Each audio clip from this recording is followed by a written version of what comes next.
welcome back, listeners, to Learning from Friends. My name is Kay Curtis, your lovely tour guide in this venture that we get to do bi-weekly together, and you are coming back in on part 2 that I've been speaking with Zack Bob Thompson about his love and passion for the topic of Native American history. So go back and listen to episode 1 if you're just now kind of getting involved here and you snuck in on episode 2 by accident. And what you will find in that episode is where we get that introduction where Zack tells us about the early years of getting to interact with the topic, ranging from childhood to going to a predominant Native American school, which was Fort Lewis College, some of the classes that he took, and then the curiosity that it sprang into him of looking into further amounts of information, ranging from the oral traditions to the significance of nature, just the importance of community, especially when building language here. And we leave off in the conversation of we were talking about patriarchy and matriarchy, societies, and that's where we kind of pick back up here in this conversation, where we're going into the governments. But before we do that, y'all, we gotta have that quote of the day. So, Mom, take it away. Today's quote is from Morgan Harper Nichols. And for all the mountains that have caught you by surprise, and for the desires of your heart that have taken an unimaginable length of time, even there, you are free to hold on to childlike faith. You are being prepared for more, even here, as you wait. As always, Mom, thank you for giving us a great start to the podcast with these quotes that you deliver to us bi-weekly. So let's pick back up here in the conversation, my friends. Governing, you mentioned with the matriarchy, patriarchy, how would they technically like draw out lines for territories? Because you have this is this nation's territory. They didn't have this maps. is not Exactly. There we go. Love it. The Pawnee are an interesting group to me because I think the Pawnee were kind of hated by everybody because they're kind of encircled by like 10 different groups, and they kind of like They survived. wafted over different territory there with all those different groups, and it was moving, especially when the Plains groups get the horse and follow the buffalo as they can and the different animals they're hunting. Like, there's a lot of wide open territory out west. Yeah, it is. And there was in the east until it got a little crowded. Northeast groups, a lot of them got wiped out by disease quite early.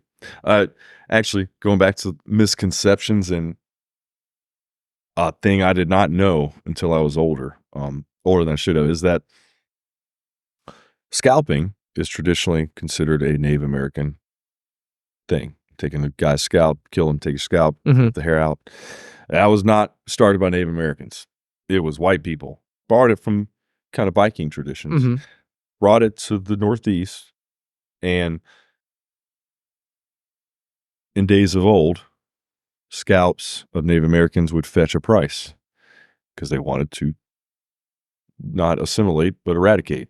And they would pay more for a kid's scalp than for a man's, and more for a woman's than a man's. The kid's scalp fetched the most because that's how you wipe off a kill generation off, in the beginning. So I remember being horrified by like, wow, this whole time, like, you get the perception that Native Americans were scalping people, but they started that in retaliation. That was a learned behavior. Yeah. So, That's cool. I didn't know that. That kind of was. I knew it had something that the Vikings had used it and a couple others. I didn't know more of the retaliation process on that. That's awesome. That was a transferred action. Any peoples can be barbarous also, not native peoples are, but going back to the Iroquois, they had one of my favorite tortures of anyone in history. Okay. What was that? If I'm not mistaken, this is the Iroquois torture. Death by like 1,000 cuts, except it was actually more like 10,000 cuts I've heard. And they like strap a guy down. And it was odd because it wasn't just like, okay, we're going to kill our enemy.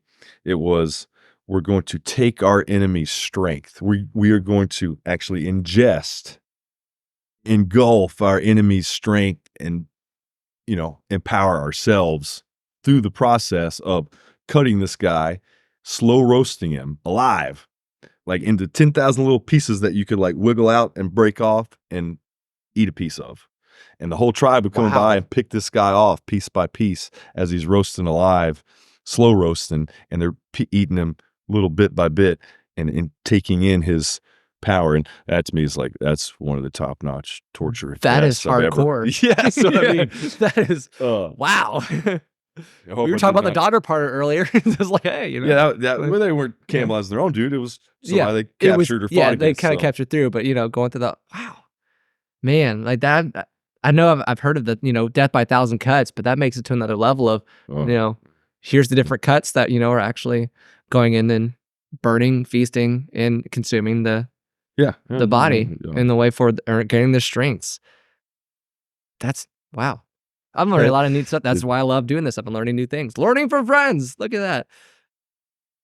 Over the years, there's been all different types of names and different types of sects within tribes and nations. Do we have like an idea of numbers of that are out there? The different groups? Yeah, the different groups and stuff. Do we have an idea of hundreds, if not at the very minimum, I think it'd be like in just the U.S. alone, it would probably be at least a few hundred at least. And if you include Canada, they'd have similar numbers. And in Canada, we did mention this earlier. You talked about it briefly. First Nations people is what they like to be referenced as. Or their own certain group. I'm soon to go to Canada, so maybe I'll meet some First Nations people. I don't know. I would bank on, I'm kind of guessing here, at least a few hundred if you're just talking North America. At the very minimum. And that's not including like Central America and Caribbean groups that still exist. Although a lot of the early Caribbean groups, the early inhabitants were wiped out mainly by disease and then had to assimilate into what was there in the Caribbean. A lot of them were enslaved and died from disease early on. Not totally wiped out, but bred in with African Americans and other native groups or Spanish in the Caribbean long ago. So going from like the societal kind of range and getting some little like oral history background and setting up a little of the sociology kind of range here, let's jump to the introduction more of the white man here and how it kind of changed history for them. We mentioned about how the horse really kind of started from the Spanish being kind of brought over and it changing all of that kind of range. How what was North America like before the Spanish and all the other, I'm going to just go with the white man came involved? I don't know. I think it might have been like, peace, love, Jimi Hendrix, and blacklight posters. Like, I don't know. Like, we have some certain things that there's the mounds that we have here nearby, and then you got mounds in Macon that are, I think they're trying to get made into a national park themselves. Actually, one of the professors I had, he was an expert on those, and he wanted it to be protected. I know more than it is the mounds that exist they're near Macon and some of the burial grounds there. But then you got like Cahokia, which was like, you think of it was just like a few groups and small little bands, but then Cahokia is a massive city we've learned about that was there roughly around where St. Louis is. And it was huge, man. I think I don't remember exactly the estimates, and again, this is going to be a guess, but I think they think there may have been tens of thousands, or it may have been as many as a million people lived in Cahokia. They think. Wow, it was a large dwelling like Mayan cities and Aztecs and Incas. It was a large civilization, and there's no telling, man. I mean, certain other groups like the Anasazi, you ever get a chance, the cliff dwellings, which are right there. Oh my gosh, those are so cool. It's so cool to see. But I've read so much and seen so much about those, but they end up, the guy's chasing his cattle down that little gully and ends up running into him. Runs and discovering like, yep. Man, it's crazy. What were those people doing hiding there? Like, we don't exactly know where that group came from or where they went to, or if they became the groups in the Southwest, like the Hopi, or if they came from Mexico, or if they went to Mexico. Yeah.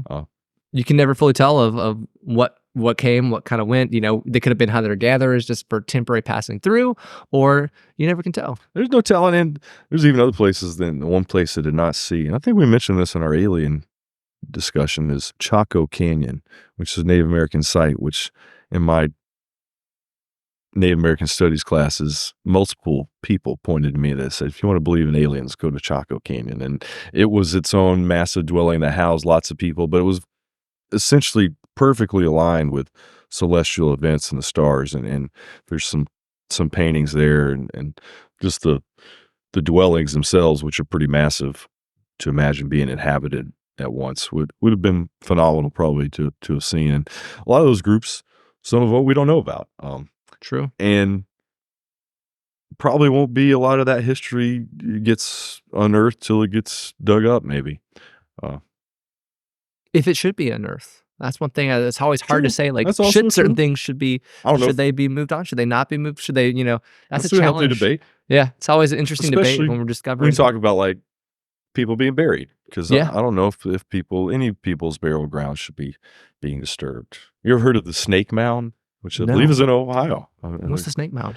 It's like this earthen mound that is this winding giant. I believe it's owned by private integers at the moment. It's not like public. You can go see it, but they can also deny you access, I think, like say if they didn't want you there to check it out. And it's a cool mound that is not like the mounds we have here at the Etowah Indian mounds, but it is a big giant long snake effigy mounded into the ground that has been there for a long time. And I don't think they exactly know how long it is, but it's debated what is it meant to represent or who built it. And Ooh, interesting. some theories I know recently have circulated around. They think it is a telling of an event of a meteorite strike that hit like the glaciers at the last ice age and caused like a giant hit and massively suddenly melted a lot of ice at once too, at least in North America. Yeah. But that's debated, and the Snake Mound is just kind of cool to look at and go see. I would like to visit it one day myself. I'll have to mention Yeah, that ask out Katie there to about it. Katie. She's from and Ohio. Connect her back in I here. can't remember where it's in. I want Huh. to say it's in a little bit middle of nowhere in Ohio. There's a lot of middle of nowhere Right. in Ohio if you get I down don't- to it. I don't know how close it is to That's in Athens, Georgia, where the too. University of Ohio is, but it's. I want to say it's somewhere in that area, but I might be wrong about that. Huh. I'll have to do some research. Continue to look out. Continue to learn. Always learn. Oh, yeah, there's a good show on Netflix about the Snake Mound. There's a whole episode about it, if I'm not mistaken. I can't think of the name of the episode. It's a guy that's an ancient alien theorist, but he's also a actual. Native American. Well, no, not historian. Native American. I think he's an archaeologist or anthropologist that just has different theories about ancient structures and maybe a lot of things men did that we don't think could have been done as early as it was. Fair play. Beyond like the pyramids. Some other monumental, monolithic structures out there. Unfortunately, a lot of the times whenever there were treaties written would be in favor not of the natives, unfortunately for it. Why do you think that was so at times? Well, they just plan on breaking them anyways. That was that's the challenge for it, is like there is. I believe the Sioux have like 3 or 4, 5 treaties that have still been broken by the U.S. today. Pine Ridge Indian Reservation, in the southern part, Montana, Wyoming, Dakota. I'll get my states wrong here. I'm not sure. I think it might be South Dakota. It is like third world poor, from my understanding, Yes, for it the most is. part. And the Sioux that live there could, my understanding is, probably be more well-to-do than they are if they would accept like government reparations for the breaking of the treaties. Like the Black Hills were supposed to be never touched. They were sacred to the Sioux in a lot of respects. They were like, it's like going in Jerusalem and the Dome of the Rock and things like that. The Church of the Holy Sepulchre, like those hills, those mountains were sacred to be honored, homage to. And they were supposed to be protected and treaties signed.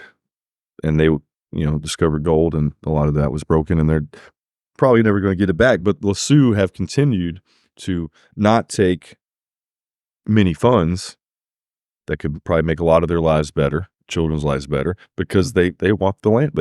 They still want those treaties to be upheld. And it hasn't been for generations. And they've continued to stick to the guns on that, to their credit.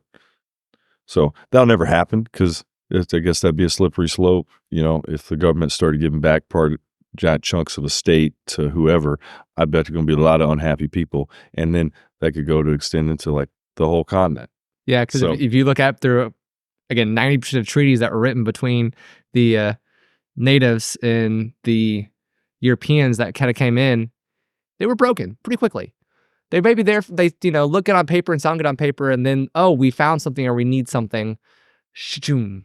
Like, kind of push on. The progress of man, as it would be phrased. Close to home here, the Cherokee, I don't think they thought they were going to get the raw deal that they got, the short end of the stick, and kind of get sold out from under them and then escorted away from their home. And that's, again, Cherokee County, looking at here, one of those major sources along the Trail of Tears. Again, going out. Discovered. Gold, money, greed. And as you had mentioned earlier with Sand Creek and Wounded Knee, there are so many other events that are overlooked throughout history. Do you have any other ones that you want to kind of throw out there? Oh, I don't know. I mean, Sand Creek's a big one for me because I think most people usually never heard of it. Wounded Knee has become, but again, both usually carry a lot. I think even when we were maybe still growing up in textbooks had the connotation battle, so maybe we're stepping away from that at least. Well, like one sticks out to me, like Chief Joseph of the Nez Perce, man. I always thought he was a pretty enlightened character, and of some of the native chiefs that are famous of the end of their heyday, had to make tough choices about saving people's lives, or kind of going out with your boots on, and he tried to get his people to Canada, and they stopped him and put him on a reservation. Or like Geronimo, man, like he ends up being put on a reservation eventually, and no telling what's actually happened with his remains. Supposedly they have him in the Skull and Bone Society in Yale, and I don't think we'll give him up. I've heard rumors of what they might do with him. I don't know. That's a very good question. Sitting Bull, Crazy Horse are two interesting characters. I like to teach about the Battle of the Greasy Grass, which is that's the native name for what's more commonly known as Custer's Last Stand. Oh, okay. They call it the Battle of the Greasy Grass because they smeared the grass with all of them dudes' bloods in a hurry. It was like a 10-minute, 30-minute battle. Yeah, tops. It was quick. Gosh, it was quick. Supposedly a couple survivors or Survivor 2, but I think probably most of them, if not all of them, actually got wiped out. And later on, Sitting Bull will probably be assassinated. I mean, debated whether he was killed by a soldier, a white man, a actual Sioux. He was being arrested, and they were probably going to kill him anyways, but he got killed during his arrest. And that one's interesting to me because he also was of the figures out there, a cool group. Chief Ouray. You may have never heard of Chief Ouray. No, I have not. Ouray is a town. If you get a chance, you should go. It's near Durango. It's kind of called the Switzerland of America, Ouray, Colorado, because it is a town amongst giant peaks, and it looks like you're in the middle of the Swiss Alps. Telluride and Ouray especially, of anywhere I've been in the lower 48, looks the most like Switzerland and the Swiss Alps that I've ever seen. And I've been to the Swiss Alps, so I have a pretty good feel on that. And Ouray is named after Chief Ouray, who was the chief of the Southern Ute group of Native Americans, and Ute being where Utah gets its name. Actually, the Ute were more commonly, kind of like the Cherokee and Creek, actually in Colorado. Well, when people encroached, they kind of got pushed a little west, and Utah gets its name from them. But Chief Ouray was an interesting character too. Like those other guys, did what he could in very difficult situations to do what was best for people, to save people's lives and as much culture included in that as he could. Think of another guy, a Comanche, Quanah Parker. He was an interesting character. He's one of the last of a certain group of Comanche that was one of their chiefs, and he's a badass, man. Like the Comanche, legendary because they could do things like within just a few generations. They went from not having horses to they could ride on a horse bareback, hanging upside down, shooting bow and arrows from his belly. Yeah. At full stride. And Quanah Parker is one of those guys that was forced to be reckoned with on a horse or otherwise. And he ends up living throughout the days and ends up having like dozens of kids and a big estate, and eventually kind of for the Comanche there did what he could to get as much land and save as many lives and do what he thought was best for people, even if it kind of meant having to assimilate. Yeah. Which I think for him didn't go totally bad. I think he was pretty happy. You ever get his chance? There's a book called about him, pretty much, The Empire of the Sun and Moon. And it's kind of the story of Quanah Parker. And he just like, I bet if it had been a day and age where he'd got to play ball of some sort, he would have probably been like a Hall of Famer. Kind of like Jim Thorpe, I guess. You know, one of our first American athletic heroes, Olympian, multi-star athlete, and he's Native American. Even came out of the infamous Carlisle boarding schools that were, torturous to many generations of Native Americans that were forced assimilated. Exactly, into the forced assimilation, so terrible. That school, amongst others, there's some in Florida and some others, and there's horrors about those places continue to be unearthed about unmarked graveyards where they just buried kids that they were supposed to be taken care of and had forced there away from maybe miles and miles and miles, states away from their. In order to cut their hair, fully assimilate, to change, made them not speak their native language, couldn't worship their beliefs, couldn't wear their traditional dress. That'd be really hard on any society. I don't know that I would survive that.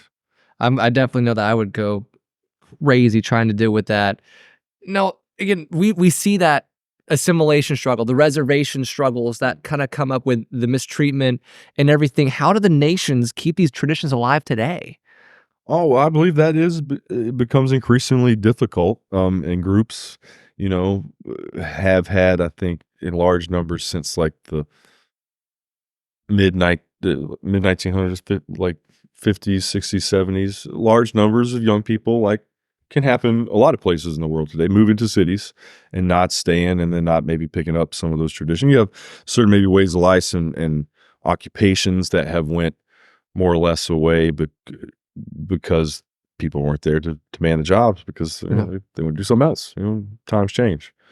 So that can happen, but there are still traditions that are kept up, and I certainly saw living examples of that when I was out there. Those people were taking classes to learn about their own cultures. True. Yeah. And like you said, things that they weren't learning in school either, many of them. And then also to try to learn more about themselves and other people's traditions that were like them throughout the country and continent, and then keep up what they can of those and continue to pass it on. It was, like these stories I've heard coming from kind of the horse's mouth, it's cool to have been there and learned that. And most, I would say all the Native Americans I ever ran across were just as cool as any other people's, if not temperament-wise, a lot more fun and humorous than a lot of peoples you might meet throughout the world. Even very willing to joke about their own plight and history in good humor. Sometimes you have to just do that. Sometimes it has to be kind of done that way. Now, we mentioned, some different people throughout history that need to be recognized, may have been overlooked.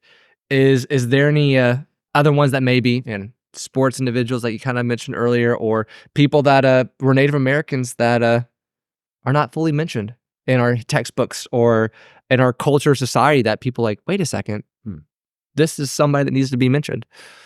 Yeah, a couple of those guys that are written about and known, but not ones that we would have read in textbooks, like Quanah Parker and maybe Chief Ouray. Although I guarantee you, out in Colorado, some people are learning about Chief Ouray out there.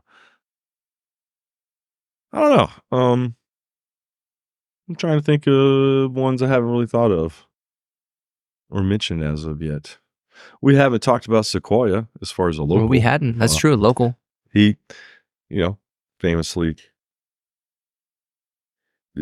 probably, I guess, amongst the most famous Cherokee I can think of, unless you want to talk about kind of the mythical character of T'Challa, if I'm pronouncing that right. I've heard it pronounced. I believe that's the way I've always heard it pronounced. I've heard that I heard it done different ways, and I can't remember which way some people say is wrong. Even but he may or may not have been a real figure or loosely based off a character. He's kind of interesting as far as the story of how the Cherokee kind of were able to maintain in the hills of North Carolina, which is kind of interesting, fun story either way, and whichever way it happened, they did persist there. I'm trying to think if there's anybody else that we haven't mentioned that really comes to mind. Well, I guess like there are some characters that get mentioned somewhat in history that are surprising to me actually. Uh like in the Battle of Tippecanoe, and I can't think of the guy's name, Pontiac. Okay. Where we get the car Where from. the Pontiac name from. And Yeah. that's actually true of a lot of things. We have lots of vehicles, especially kind of oddly, that have Native American names. I never thought about that. And That's so I true. found this weird, and there's a lot where I'm like, wow, that's kind of weird. Although one vehicle name has no Native American connotation that I would not want to ride in or drive in is the Telluride, because the origin of the name Telluride is that it was a mine, not a lovely ski town that it is today, but there was a mine out there, and the miners called it. They didn't have a name. It was just a mine out there, and they called it "To Hell You Ride." Oh, So like, I'm not getting a vehicle Yeah. that is titled that gets its name from that. That's not my type of ride. So I've always thought that was funny because like I wonder sometimes how many people have really thought about the different vehicles out there that have Native American names, and did they get any okay for that, or did they just say we're slapping? That sounds good. Just slap it on the whatever. Man, that's something I'm gonna have to go through and think about tonight, because that is. I could already think off the top of my head. There's a bunch that Pontiac is definitely one though, and he's a guy that it's kind of interesting to me is included in like U.S. history that gets kind of a brief mention as you're going through it, but sure, he's one that we did mention tonight as far as prominent names, perhaps. So as it's kind of going forward, what are ways that you think, personally, your opinion, that we can be able to try to preserve and treat this history of the Native Americans? They're learning it, not dismissing it, including. I think we could be more inclusive with Native American history in our histories, even here in Georgia and the Cherokee. I know it gets covered in more detail, like 8th grade Georgia history, because it's Georgia history. We get some that's in there. They don't do as much as they should, but they do small portions. I think I remember in like 4th grade when I was here going to Reinhardt and going to the Funk Heritage Center, which is pretty cool. Shout out Funk Heritage. That was pretty neat for me as a kid, kind of still beginning Native Americans. I remember doing a project that year in class about the cliff dwellings and not ever thinking I get to see some of that Anasazi stuff and actually get to go to the cliff dwellings. One day I drove out there, me and my dad, it was winter and nobody was out there. Like it was like, oh, so you got dead silence. And it was snow everywhere. Like it wasn't like giant snow, but it had been snowing for like a couple of weeks, and then it kind of let off and we're like, let's take a drive, and we could go to the park, and nobody was there. And it was kind of weird because you also don't think of it as being covered in snow. It's true. First time I went to the Grand Canyon. Same here. It was June. It was and it was snowing. Yeah, I was so confused. Well, it's also cool. We got like mountain lion crossings at the Grand Canyon. Yeah, it's always fun seeing signs. You're like, wait, what? More altitude than you think up there could produce some snow, and most people there were not expecting that. Always need to have a sweatshirt out west, at the very least. Even in the middle of you never summer. know. You never can It's tell. windy, man. Yeah. That always changes the equation. Yep, exactly. The height and wind, all the weather systems can be able to jump through and change drastically. I would urge what you said, though, to continue with curiosity. Like, if you find it Native Americans interesting. I have a student who told me he likes history, but he finds Native Americans to be the most boring group there is out there to study. And I've really been peculiar as to why. And he says they're just kind of all the same. And I'm like, no, dude, like if you actually want to that's uncover a little bit. Yeah. He's only like a freshman, like dig into it. And you might discover that there is a lot to unearth that is very cool as far as art and culture and music and histories and oral traditions and mythologies and even a difficult history that we know of more concretely over the last 500 years or so, which both has its sad aspects, which has been terribly unfortunate. But at the same time, those people are still here and thriving and doing well and still part of our culture and have played a heavy hand in it all the while. So, it's important to include that, just as we have, African American. Is it November? Is Native American Heritage Month? I want to say maybe it's not November. I should know that. I should know that too. Maybe I can't remember when's Columbus month it Day? is. Shouldn't say Columbus Day. It should be Indigenous. It should be Indigenous People Days. But I remember that being a conversation then too, and it was interesting because Columbus is a misconception in of itself. A heavy one. Yep. Look at your history. There is things out there that you don't know yet until you open up the book a little bit further and ask some questions. The curiosity is there to be explored. It always is. It always is curiosity out there. Now, we mentioned a couple of books, which I'm going to put down in links later on down in the text show notes. Do you have any other recommendations for people if they're wanting to go into the subject area? But it could be books, it could be museums, it could be communities to contact any. I do. There's a book called, it's a novel, but is heavily based in history, called The Surrounded. I don't remember the author's name, but it's set like in the early 1900s in Washington State, about a guy who was struggling with his native roots and functioning in the encroaching modern society of the early 1900s with, one that we would recognize in vehicles. And I think it's set I believe it's in the 1920s, but I might be wrong. That is a good story. That is a great interpretation of what a Native American man at that point in time might have been experiencing in different parts of the country. Water Lily was a good one. There was another one I had in the car next to The Surrounded, and I can't think of what the name of it is off the top of my head. The one I mentioned earlier, Wisdom Sits in Places. That's a cool. I even had to be forced to learn some Apache in that book, that I could speak a little Apache. It was pretty neat. I could not do it today, but right when I did it, I was able to, and even had a classmate help me out a little bit, and it was pretty neat just to be able to say I could speak a little Apache, which is not as difficult as some other groups like the Navajo, the Dene people. Actually, they like to be referred to themselves as Dene, D-I-N-E, little asterisk. Their language isn't like any other, which one thing we did mention in history is part of what helped the code talkers in World War II, man, never cracked, because the Navajo language, the language of the Dene people, is so distinct, even amongst the Southwestern groups and the other Native peoples, that the Japanese and maybe anyone could never had get close to it. And there's very few people learn to speak Navajo or Dene. And the reason that they even utilized that language is because there was a guy was a military officer, and his parents, I think, had been, I don't know if they were teachers or if they were archaeologists or historians, but he grew up around Navajo. And so he was aware of their distinct language, and I believe even knew some Southwestern groups' languages, I think. And he thought that would be a good chance. Good way. At opportunity. Not having a code get cracked, and he was right about that one.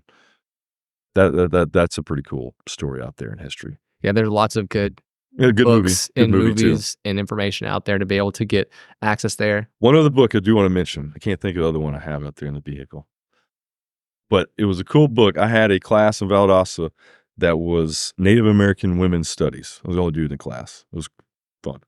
Nice. And one of the books that was assigned to that class was The Wisdom of Grandmothers. It was all these different Native grandmothers from different groups around the world, including Africa and Asia, but a lot of continental U.S. Native group and grandmothers that would just have like a chapter, and they would tell their own groups some of their oral traditions and stories and beliefs and just wisdom. Oh, that's cool. Maybe that's what wisdom, grandmother's wisdom, something that thing. And it was a pretty cool. Send me a message of it so I can be able to. I have it. I kept all those books. I have a large library of these books, so I can't even think of them all. But those are all good. A couple of those, if you think of some like on it, I'll try to add them in to the notes if as we kind of go along. What was also cool in that class, as we're winding it down here, was I had a saying that I used to tell my parents as a little boy, like 2 or 3 years old, and it was usually directed at my father when he would get, not to my understanding, very upset, usually during a Georgia football game, yelling at the TV at the referees, and I'm like, "Dude, he was never a mad dude, never angry," and Yeah. it kinda What's going freaked me on? out, and Yeah. I used to be like, "Dad, life's life, man. Life's Life is life," life.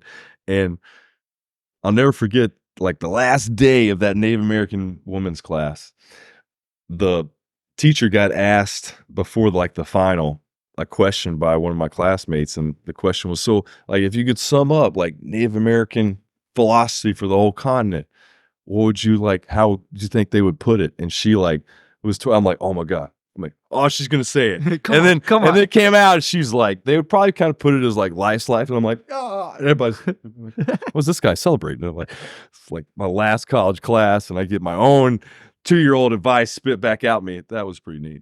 So, I told her you know, that. you had already graduated, you know, and it's Yeah. 2 years old. You already knew it. You knew the secret Yeah, right it there. was kind of a kick in the ass to be like, "Damn," like, I had it all figured out at 2 or 3, and I'd spent All 20 this time to years here find going it? to school. Dang, come on. Now, there are things that we didn't cover that I overlooked that you're like, "Hey, I'd like to discuss that." Is there anything that you wanna throw out there?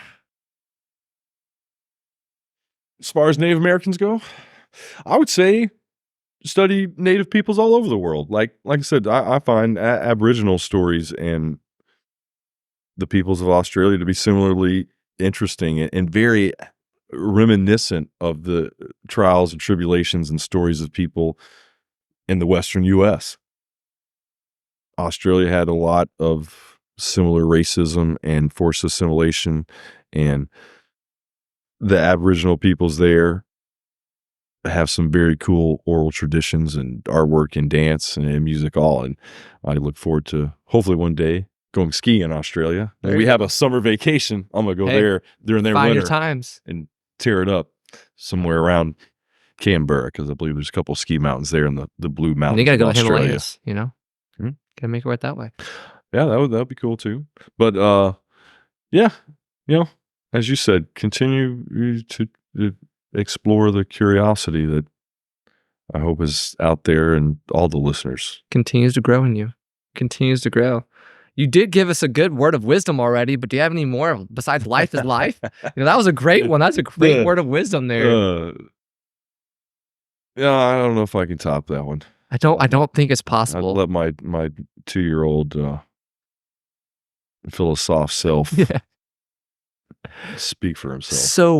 So much wisdom at such a young age. And really some of the stuff we do as like kids, again, we're so open, we're so free that we don't that I would love to have that curiosity as a child, as an adult would be so amazing. Yeah, to I have think I that. peaked before kindergarten. I was bummed coming into kindergarten, and, like, everything we learned that year, I'm like, "I already know how to spell my name Come and on, man. count to 100." I'm like, "Come on, dude." It's like, "You guys prepped me for, like, learning all this stuff at school, and the whole first year, you already taught me all this."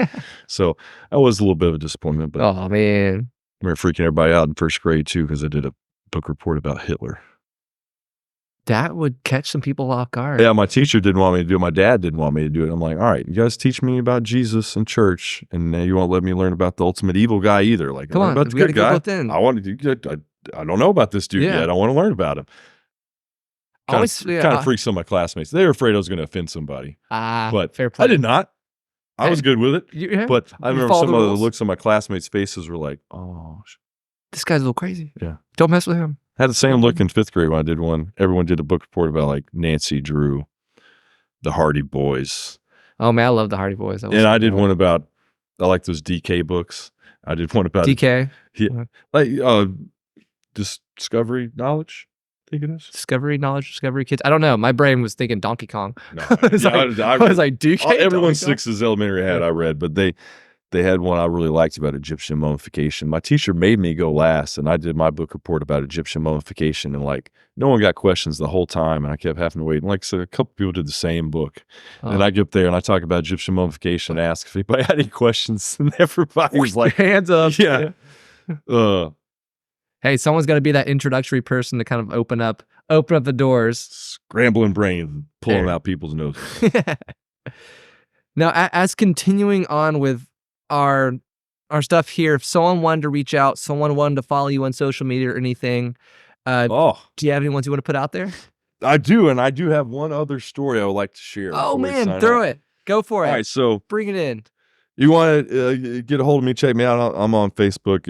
On Facebook, it's Zack Bob Thompson. My family and friends call me Zack Bob, so I'm a little incognito there. Love it. I think we put out the Instagram one last time. Yeah, I'll put those back in as well. I just want, for those that don't know, go back and look at the show notes from episode 70 and 71, I believe. But it's always good just to kind of hear it in there. But yeah, he got a band too, Apple Brandy, my dad's band. We've been practicing. We got a new guitarist.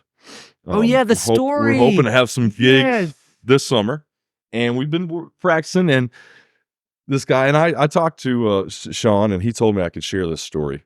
He happens to be a Bigfoot aficionado, and he's from South Florida, and he had his own skunk ape experience. Let's do it. Let's go on the story. What do we got? Let's do this. And do it. I don't want to butcher his story, but he told me I could share it. So this was like 3 weeks ago. He told me, but I'm gonna try to get it right. So he and his buddies were like playing hide and go seek and tag, and they were like in this kind of like abandoned area. He lived in an area that was very near the cusp of the Everglades. Okay. In very South Florida. So kind of out of it. And they had like these neighborhoods that were like kind of the way he described it. There's a lot of biker involvement in this area. Okay. And maybe outlaw territory. I don't know all the Floridian biker gang groups. But this is some of the territory where buddies of his and neighbors where he went to school hung out, and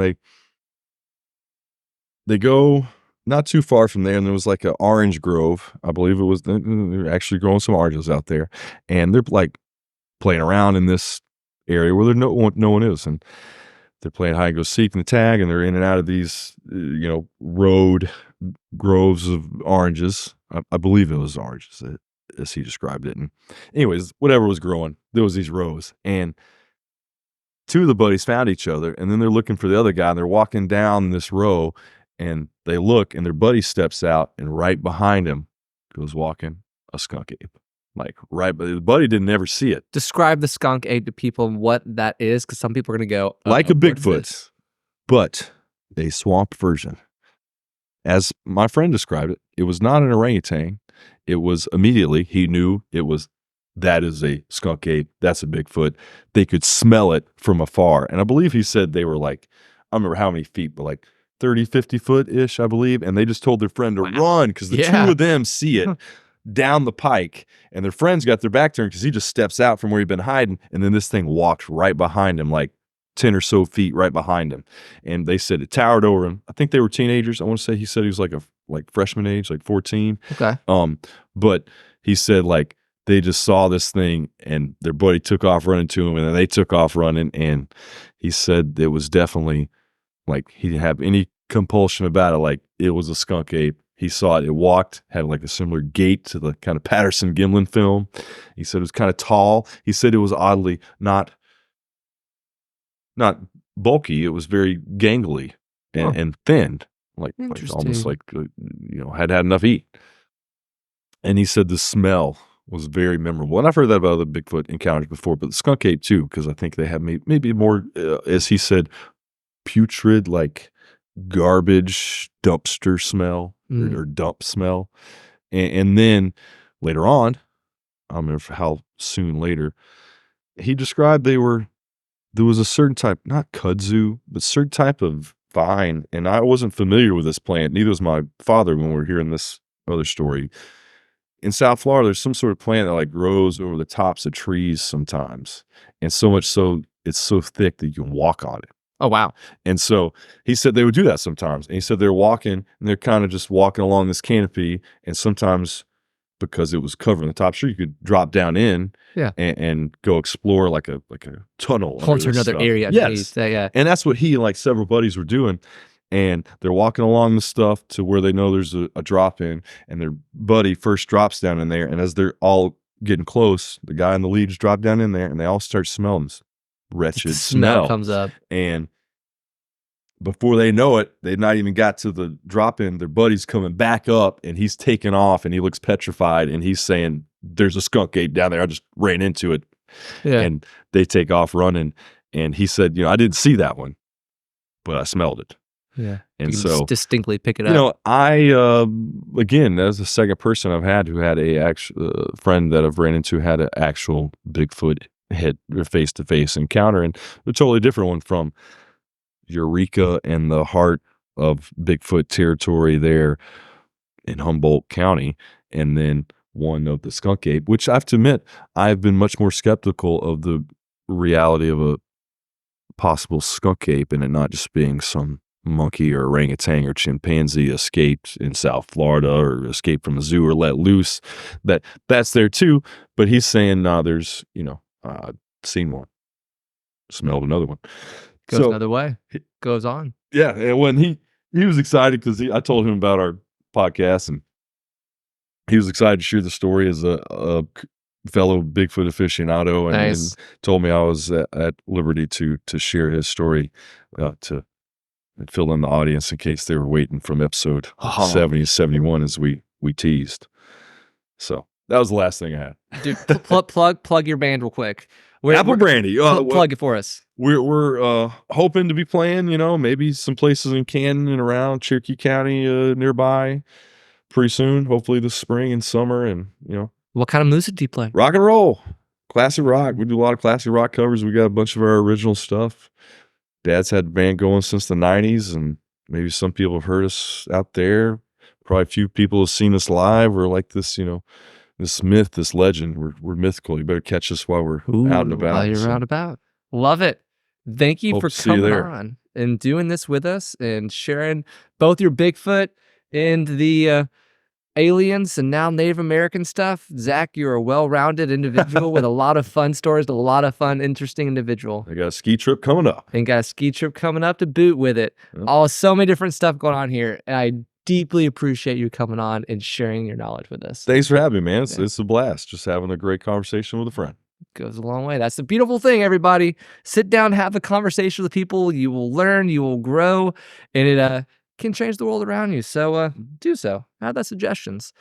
If you would like to reach out to me, again, my email address is Cade, which is spelled CADE, at learningfromfriends.com. You can go on the website. There's a contact form if you want to be able to reach out that way as well.